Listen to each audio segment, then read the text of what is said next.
kalim chin atangin kalungai china engwange mo tia kahan inzo chuan e kalucha thamwang mo ni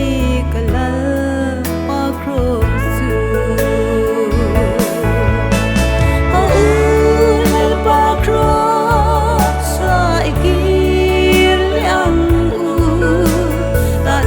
dam na om si ta chuan him na om ngày dam na phong kim kan chan na cross su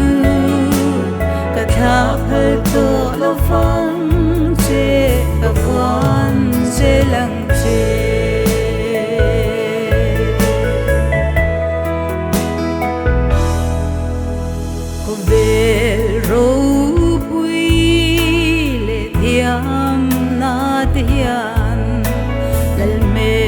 lia phu chin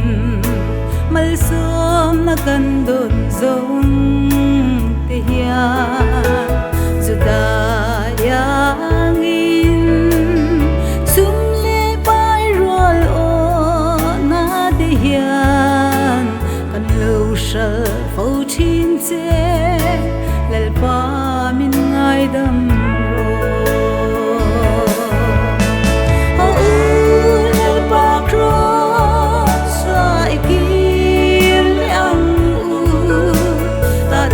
dam na om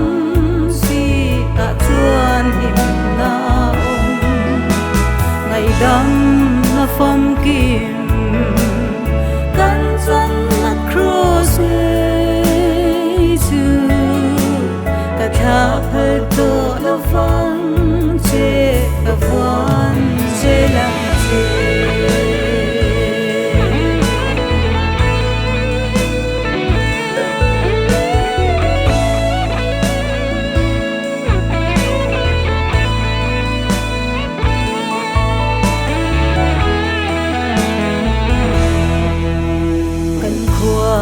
zin na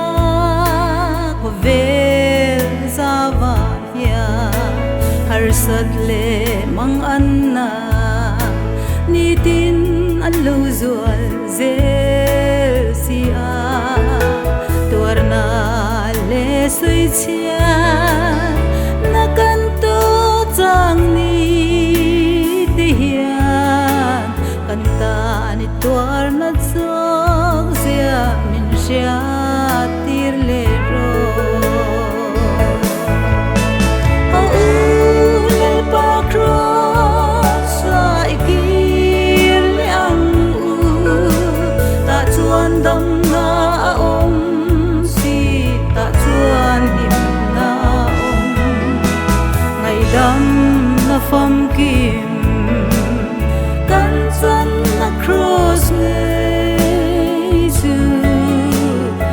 tha phal to la phong che ka van che lang